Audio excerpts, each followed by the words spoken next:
Magandang araw guys. Madilim na naman yung palibot oh. Kung inyong makita, bagyong Krising dumating dito sa amin. Ayan, hinahabol namin dito na matabunan yung linyada ng ano dyan, yung isang septic. Ay, hindi naman septic yan, yung control valve ng mga tubig yan, yung nilagay dyan, binaon. Malalim yan, si ano, 7 meters or 6, something like that guys. So inahabol namin na matapos. Ako ang nagtutulak ng lupa naman dito sa pile ng lupa. Ayan, yung kasama natin nag-Gibson. Yung isa rin naghahabol doon na nag-upak rin ng ano, valve kissing tawag namin dyan eh, para hulugan ng mga ano, para sa water valve magsara at magbukas. So ayan guys, kailangan naming ma-catch up bago bumuhos itong madilim na kalangitan. Ay nako.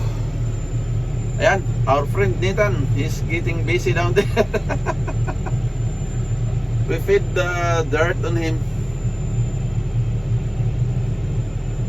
So ito guys, ganito na lang yung trabaho namin.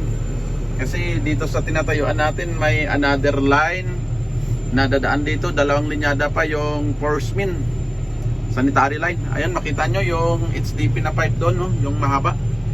Yun ang ibaon namin dito pabalik doon sa ano, sa kalsada guys. Ayan, ikot-ikot lang natin. Pasensya kayo sa video natin. Dito tayo sa loob ng machine eh.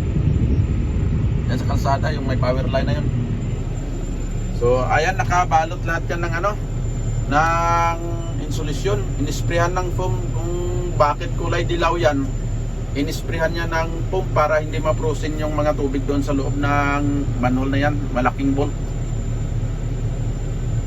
Kaya ayan, ganito yung ginagawa namin guys.